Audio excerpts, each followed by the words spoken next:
Witam was. Witamy was serdecznie wszystkich, witamy ciebie. Witam wszystkich serdecznie. I ciebie, Sebastianie, i twoją małżonkę. No, oni też witamy. Zapraszamy na bajeczki o dziwnej treści, kto z nami rezonuje. Sobie przygotować soczek z gumi jagód. I zapraszają was Smurfy, cała wioska z Papa Smurfem, Gumisie, którzy nazbierali już gumi jagód dzisiaj nawet, Żwirek Muchomorek, którzy śpiewają pod paprocią i wszystkie inne postacie, które nam pomagają. I wróżka zębuszka. To mi zęby ukradła. Uważajcie na swoje.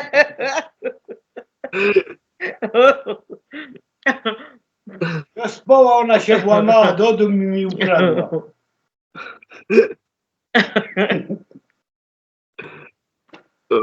Zanim przedstawię materiały, bo sobie jeszcze porozmawiamy o pewnej ochronie, przedstawimy, są to kubity królewskie, są to bransoletki, ale jest to bardzo stara, antyczna technologia.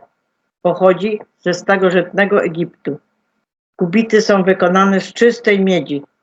Mamy 3 rodzaje. Jedne pokryte złotem, drugie platyną, trzecie z rutenem. Miedź jest czysta i wysokiej jakości. Zapięcie jest wykonane całkowicie ze srebra. Kubity harmonizują naszą energię całego ciała, a dzięki czemu ta energia nasza jest na jednym poziomie cały czas wyrównana.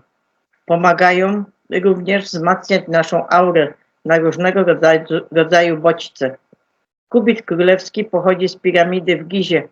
Tam go znaleziono. Ta technologia nie zakłóca innych technologii, które mamy, na przykład absorbery i tym podobnie. Wokół tego pierścienia wytwarza się pole. Na zdjęciu widać skręcony wir pola torsyjnego, który wytwarza się wokół tego pierścienia i nas wzmacnia. Kubit królewski odpowiedzialny jest głównie za wzmocnienie naszego pola energetycznego, czyli całe nasze pole energetyczne zostaje zharmonizowane, ale również wzmocnione. Zauważono, że u ludzi, którzy tego używają, poprawia się nastrój. Ma również bezpośredni wpływ na wszystkie czakry w naszym organizmie.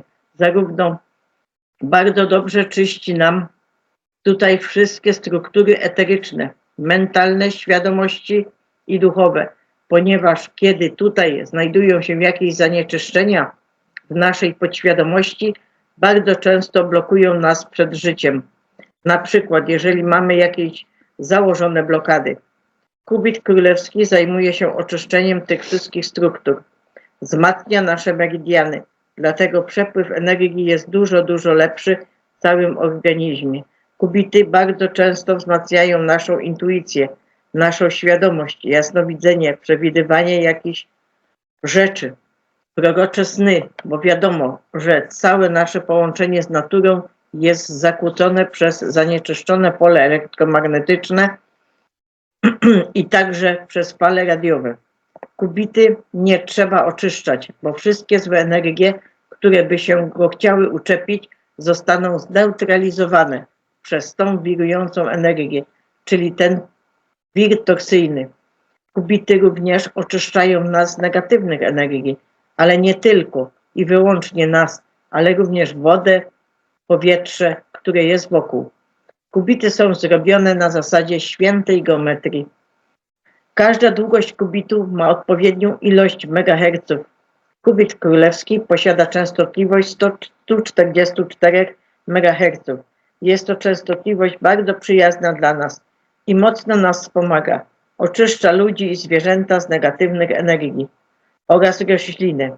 Neutralizuje szkodliwe działanie pól elektrycznych i elektromagnetycznych, geopatycznych, a także radiowych, jak na przykład Wi-Fi, telefony, maszty, tego typu rzeczy. Dzięki kubitom rzeczy, które sobie wizualizujemy, materializują się o wiele szybciej, bo on wzmacnia naszą energię. Co możemy poświadczyć? Tak, no to naprawdę bardzo. Tyle energii Bym wszystkiego żałował. Kto by chciał, bo ten to jest pod filmem, są linki. Jakby chciał takiej ochrony. Tak, no i one występują w formie bransoletki właśnie, którą możemy sobie nosić. Są różne, tam już można też kupić całą ze srebra, można i kupić całą ze złota, jak ktoś chce. Występują też w formie takich naszyjników na szyję, które też możemy sobie nosić, bardzo fajne. Oczywiście są też właśnie i takie zapinki na to, z runami, z różnymi kamieniami szlachetnymi, które tutaj są. Także to możecie sobie wszystko w opisie sprawdzić. No, naprawdę gorąco polecamy, bo to naprawdę robi robotę. Starodawna, antyczna technologia, najbardziej zaufana, którą jak widzieliście pod piramidami ostatnio też znaleziono. Tam bardzo ciekawe odkrycia i też widać to właśnie na tych skalach, te takie pierścienie, które właśnie są, no to są właśnie te pierścienie takie, tylko że oczywiście w dużo większych rozmiarach, nie, które tam były na tym. Także tam jeszcze kupa informacji przed nami, które stamtąd jeszcze wyjdzie, które zostały ukryte przed nami i tak dalej, i tak dalej. Także jak was interesuje, macie to wszystko w opisie. A kamienie naturalne też mają swoją moc, także Oj, bardzo dużo. Tak, tak. To jest szeroki temat. Dobrze, tutaj mamy po prostu komputer. Jak widzicie, miernik kwiczy.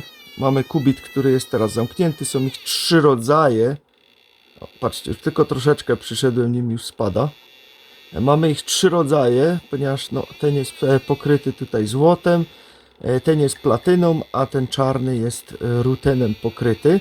Także podkładamy go sobie tutaj. O, patrzcie, co się dzieje. O. Widzicie, jak promieniowanie spada? Cofamy, leci do góry. Patrzcie, co się dzieje. 0. Cofamy. Cyk. Podkładamy. Praktycznie ze 0, całkowicie zniwelowane. I to nie działa tak jak Faraday, bo ktoś mi napisał włóż blaszkę miedzianą. No przy blaszce miedzianej działałoby to jak Faraday, ale to nie jest Faraday, bo przecież to jest tylko zwykły okrężek tutaj, więc to praktycznie w ogóle nie powinno blokować tego promieniowania, a jednak blokuje je, bo to ma swoje energie, co wam pokazywałem ostatnio też na tym filmiku, gdzie pokazywałem wam też aurę właśnie tych kubitów. No i patrzcie, cyk. 0. A teraz go sobie rozepniemy. Tylko czekajcie, bo muszę jedną ręką sobie poradzić. To nie jest wcale takie proste, żeby on był otwarty. Tak, teraz go mamy otwarty. Podkładamy. Widzicie, jest otwarty. I tu jest jego energia bardzo mocno osłabiona.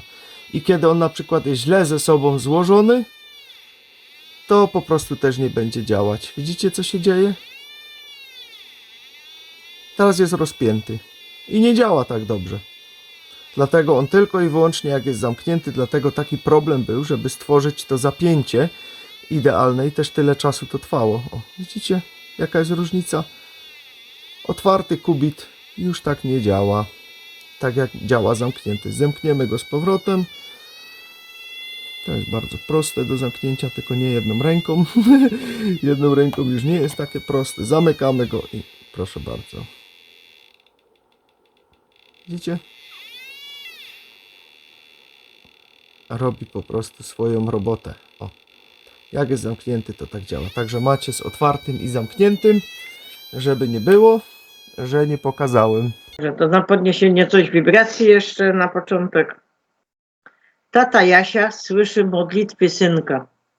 Panie Boże, błogosław mamie, tacie, babci i dziadusiowi.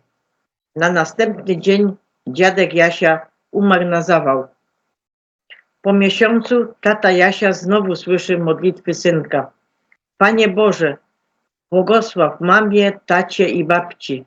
Na następny dzień babcia umarła na zawał. Po kolejnym miesiącu tata znowu słyszy modlitwę Jasia. Panie Boże, błogosław mamie i tacie. Tata przez cały następny dzień chodził jak struty, bo teraz jego kolej. Kiedy wieczorem wrócił do domu, mówi do żony: dzisiaj miałem koszmarny dzień. Ty miałeś zły dzień? Ty? Nasz listonosz na schodach zawału dostał.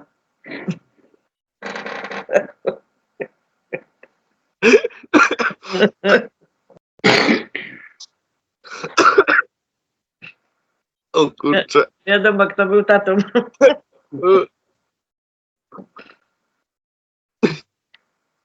Lekarz pokłócił się strasznie przy śniadaniu z żoną. Ty też nie jesteś taka dobra w łóżku. Wykrzyczał i wybiegł do pracy. Później tego ranka stwierdza, że powinien to naprawić. Powinien to naprawić. I dzwoni do domu. Czemu tak długo nie odbierałaś?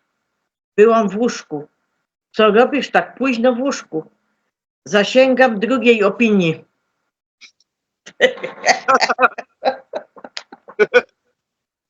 Proste. Grupa Amerykanów pojechała sobie do Rosji na wakacje. Tam sobie pooglądać wszystko. No i wychodzę tam na polana, ładnie, pięknie, natura, góry, lasy, wszystko. Nagle za krzoków wyskakuje niedźwiedź. Ci wszyscy zaczynają krzyczeć, wrzeszczeć, no i uciekają. Niedźwiedź za nimi.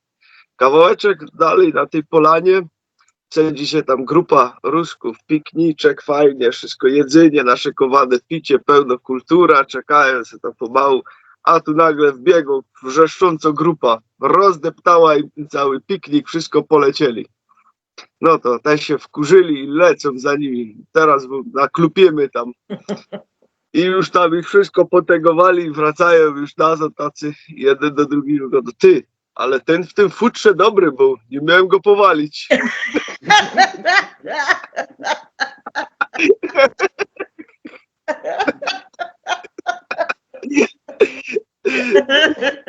Nawet niedźwiedzia. No, dobre. Ten w tym futrze dobry był, nie miałem go powalić. Tak jest. Uśmiech na twarzy i naprzód, cóż więcej zostało. Chcę Wam przedstawić dzisiaj raport na temat aktywności słonecznej i geofizycznej od geofizyka Stefana Bernsa.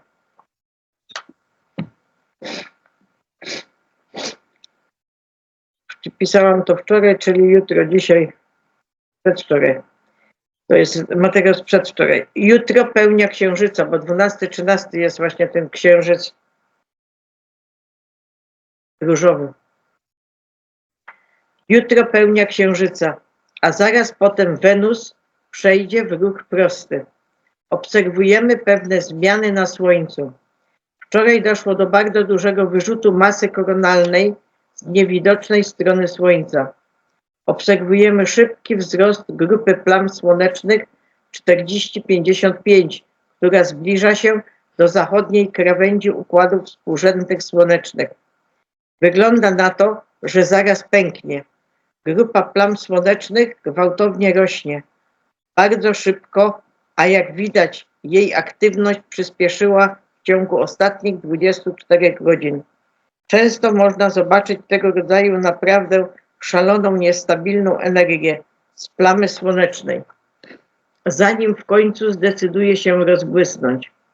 Jeśli rozbłyśnie z zachodniej krawędzi, może to spowodować słoneczną burzę protonów w kierunku Ziemi, ponieważ ta część Słońca jest połączona z Ziemią za pomocą linii pola Parkera, międzyplanetarnego pola magnetycznego i sposób, w jaki spiralnie się rozchodzą. To punkt sprzężony magnetycznie z Ziemią. Ta grupa plam słonecznych 30-55 i grupa plam słonecznych nad nią wyglądają bardzo podobnie. Obie są bardzo aktywne, co może oznaczać, że mamy pewną zwiększoną zmienność energetyczną, wchodząc w tę pełnię księżyca, a następnie Wenus stacjonuje bezpośrednio. Obie z nich na swoich własnych znaczących wydarzeniach energetycznych. Tutaj mamy intensywność plam słonecznych zwróconych w stronę Ziemi. Od 9 kwietnia do dziś 11 kwietnia, a najbardziej oczywistą rzeczą, którą zobaczysz w tym przedziale czasowym, jest szybki wzrost grupy plam słonecznych 40-55. Grupa plam słonecznych 40-58 jest tuż nad nią, również rośnie, ale zauważysz, że były mniej więcej takie same 9 kwietnia, ale to 40-55 rosła tak szybko, a szczególnie w ciągu ostatnich 24 godzin. To jest dość duża grupa plam słonecznych, którą mamy teraz często. Gdy te plamy słoneczne rosną, różnicują się. Tak się stało z tą grupą plam z tyłu, więc w pewien sposób się rozprzestrzeniają. Ale mieliśmy nowe rdzenie wypychające się między dwa główne rdzenie plam słonecznych, wypełniając je i tworząc większą złożoność. Plama słoneczna, która sprawia, że jest ona nieco bardziej aktywna, nie mieliśmy jeszcze żadnych znaczących rozbłysków słonecznych z jej powodu, takich jak rozbłyski klasy M lub X. Ale w tej chwili jest bardzo kipiąca aktywność.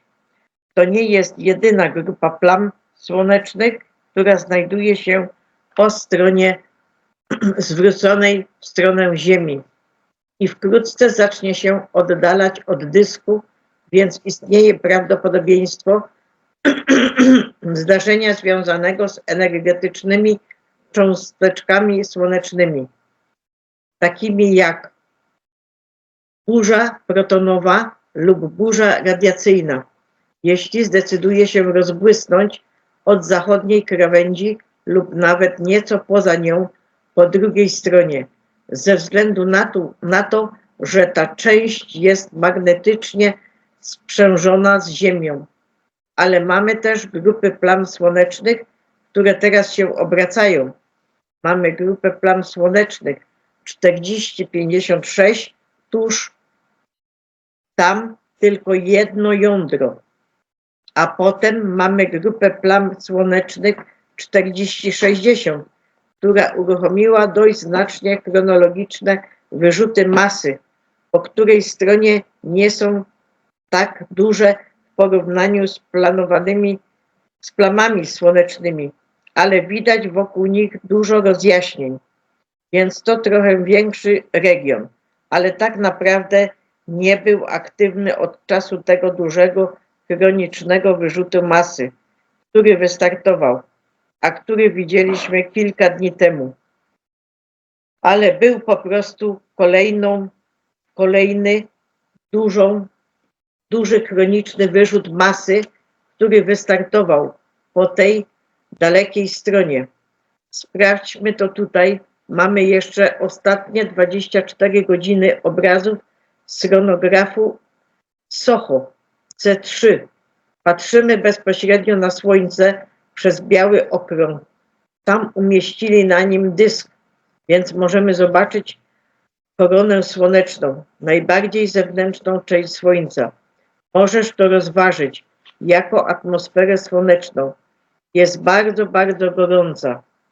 Ma miliony stopni Kelwina, bardzo wysoka temperatura plazmy i zaburzenia, które mogą wystrzelić części korony w przestrzeń kosmiczną, nazywane koronalnym wyrzutem masy, ale możesz też po prostu pomyśleć o tym jako o gigantycznej bryle plazmy lub innym terminie, którego możesz użyć. Jest to, że Słońce wystrzeliło plazmoido w przestrzeń kosmiczną. Plazmoidy to te samowystarczalne ciała plazmy, które mają te spójne cechy, samoporządkującą strukturę, lubią pozostać przy życiu. Można powiedzieć, że jest wiele dowodów na to, że plazma jest świadoma, więc widzimy tutaj z naszym chronografem C3 32 promienie słoneczne krzyżują się.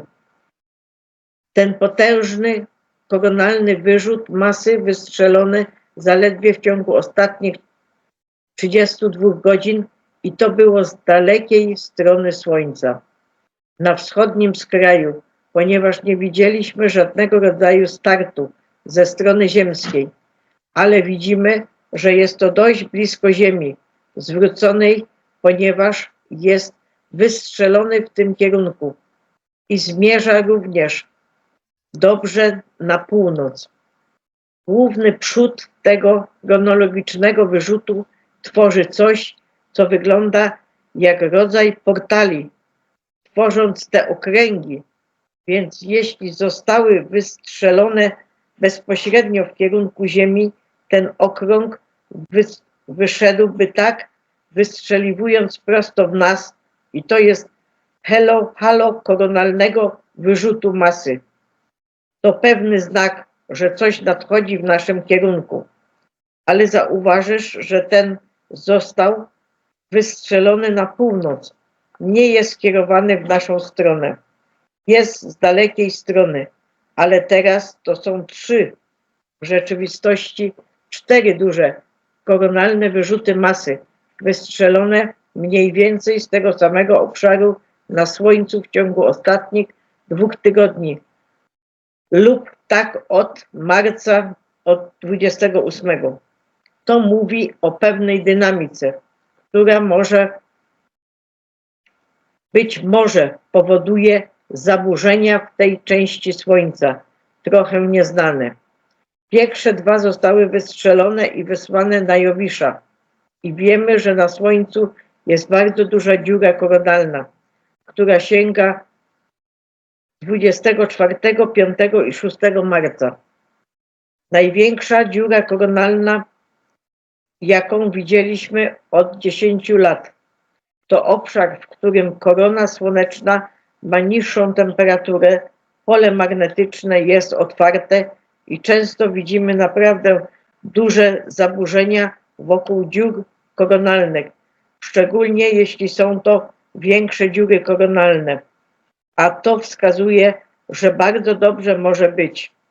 Ta bardzo duża dziura koronalna nie zmniejszyła się zbytnio. Burze geomagnetyczne mieliśmy w tamtym roku, ale teraz pod koniec marca mieliśmy uderzenie strumienia o dużej prędkości.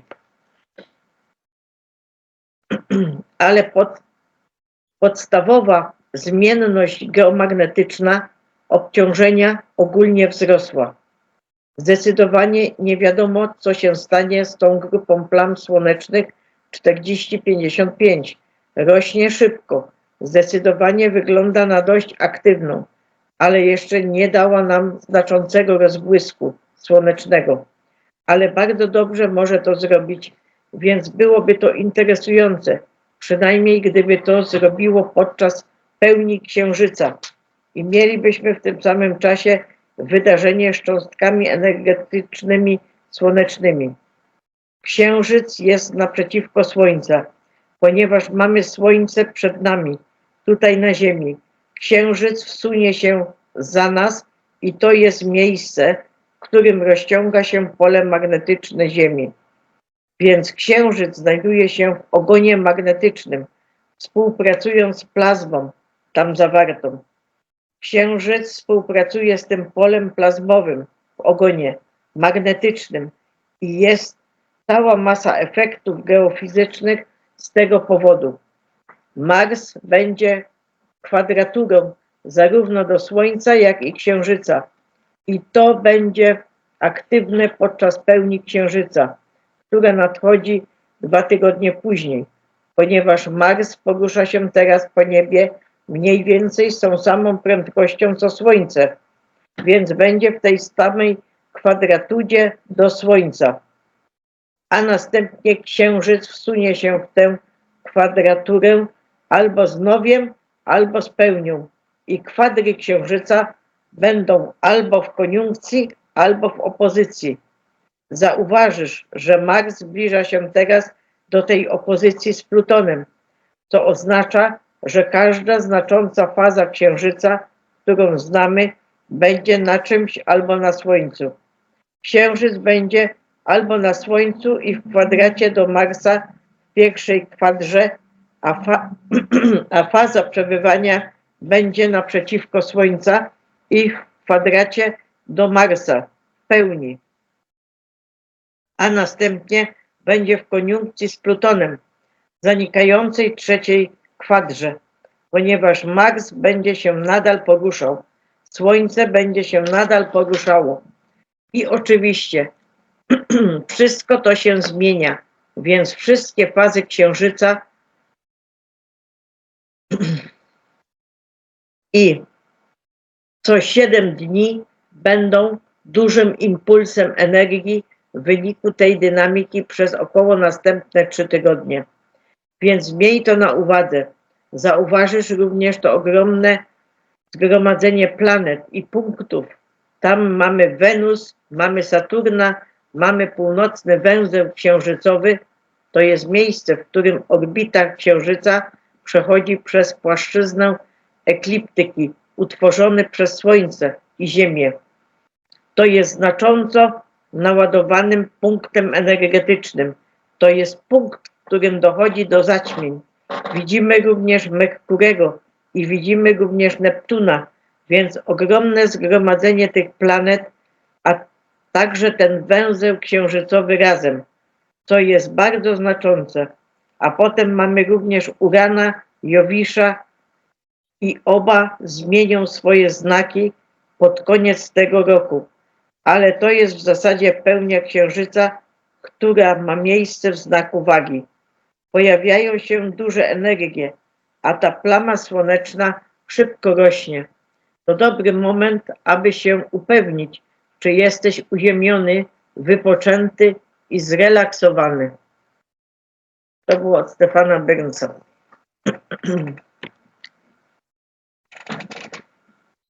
Ciekawie. No, ciekawe rzeczy.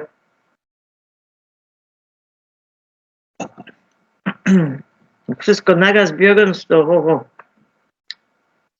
I teraz to nie są żadne porady tam medyczne, ani jakiekolwiek inne. To są bajeczki od gumisiów, którzy już wypili soczek z gumi jagód. Jeden gubi i wyskoczył z krzesła.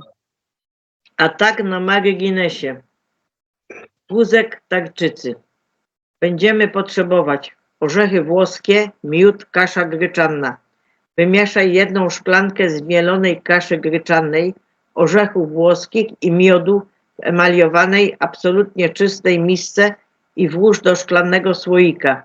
Raz w tygodniu przez cały dzień jedz tę kompozycję, bez przyjmowania żadnych innych pokarmów poza wodą. Zrób to 6 razy, to jest przez 6 tygodni. Następnie po miesiącu powtórz kurację.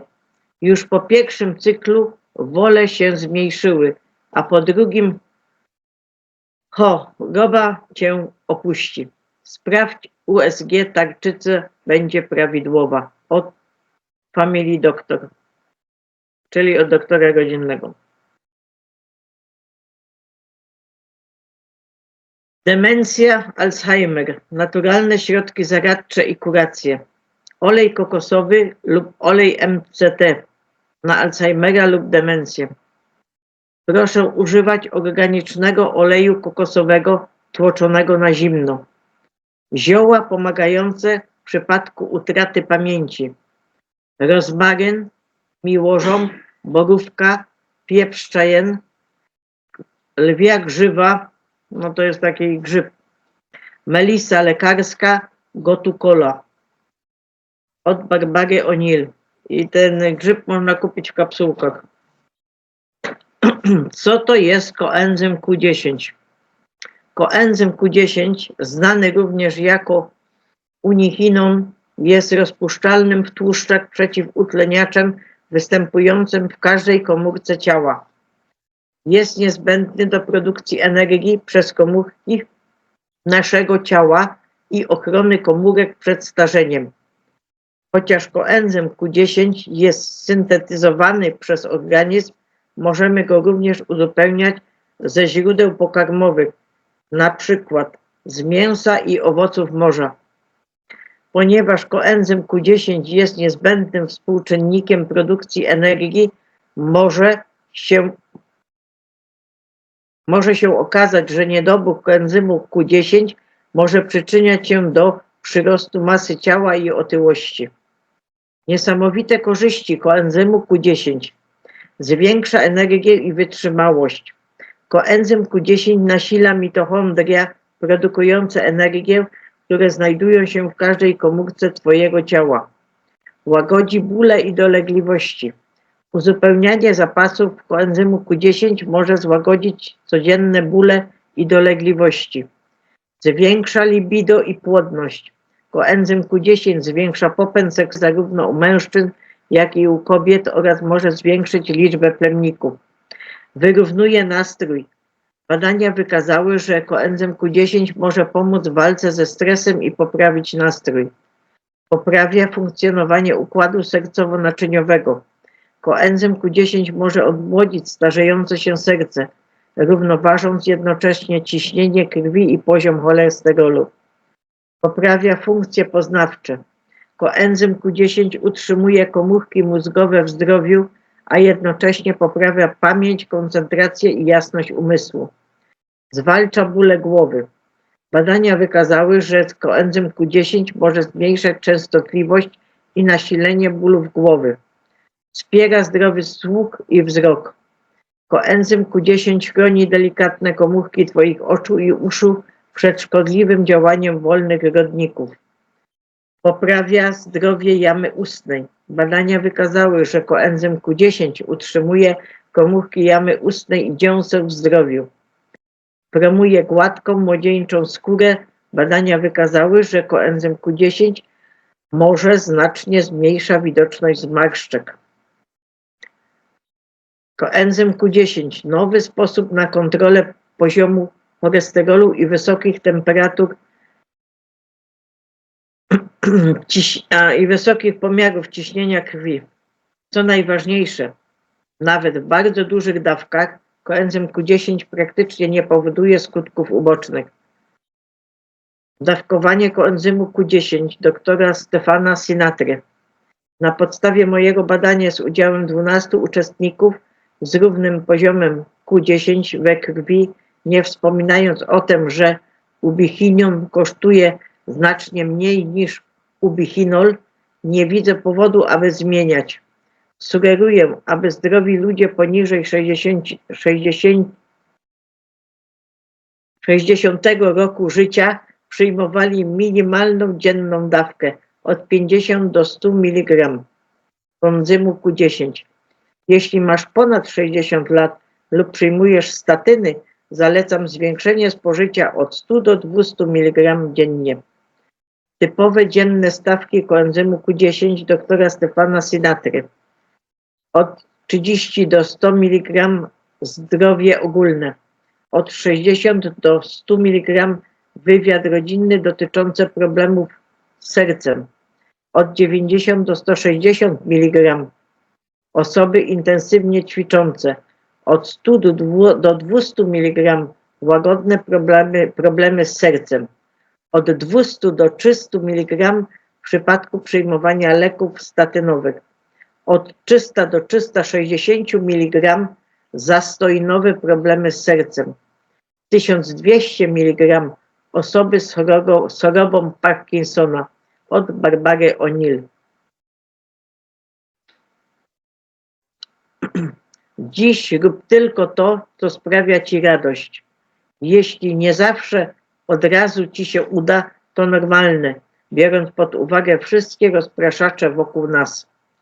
Ciemność chce nam przeszkodzić w znoszeniu się, dlatego te byty będą stale próbować trzymać nas z dala od znoszenia się i prawdy. Zawsze pamiętaj, aby natychmiast wstać, jeśli zostaniesz sprowadzony na dół. Dopóki te złe istoty będą przebywać w innych istotach, będą próbowały utrzymać nas w swoim wymiarze, utrzymać nas na dolnym poziomie. Wiedźcie o tym, ukochani ludzie z gwiazd, ponieważ w ten sposób będziecie chronieni przed ich machinacjami. Ponieważ nie są ludźmi, więc nie mogą nic innego zrobić. Wiedzą dokładnie, że kiedy ta gra się dla nich skończy, tu i teraz, to dla nich też się skończy. My, kochający i empatyczni ludzie, jesteśmy istotami pełnymi duszy. Żyjemy nawet po tym naszym obecnym wcieleniu. Bądź i zawsze pozostań w Twojej kochającej obecności i wznieś się wysoko, człowieku. Kocham Was wszystkich tak bardzo. Od The Rainbow Warriors. Wiemy, dokąd chcielibyśmy dotrzeć i mamy nadzieję, że w jakiś sposób uda się tam nam dotrzeć. Jak i kiedy są zupełnie niejasne, więc myślę, że musimy po prostu zaufać tej podróży. Ale zaufanie jest czymś, co bardzo trudno odzyskać, gdy się je utraci, a teraz zostało ono całkowicie zniszczone. To samo w sobie jest częścią tej ewolucyjnej podróży. Załamanie się naszego zaufania do czegokolwiek. Właśnie nauczyliśmy się nie ufać myślnik, komuś lub komukolwiek, poza moją najbliższą rodziną, ale zawsze ufałam swojemu instynktowi i intuicji. Oboje byli lojalnymi towarzyszami w tej dziwnej podróży, którą nazywamy życiem. I nigdy mnie nie zawiedli. Zamiast tego ja ich zawiodłam, ignorując ich ostrzeżenia, gdy nie podobało mi się to, co mówili. Czy zatem ufam podróży? Nie wiem, ale wiem, że teraz ufam sobie i potrafię poprowadzić się we właściwym kierunku. Dopóki możemy ufać sobie, że wiemy lepiej niż dać się oszukać ponownie, myślę, że jesteśmy na dobrej drodze. Pamiętaj tylko, że być może będziesz musiał połknąć czerwoną pigułkę. Zamiast czerwonej pigułki, którą już wziąłeś, pozwolę ci to rozszyfrować. Od Laury Abolli.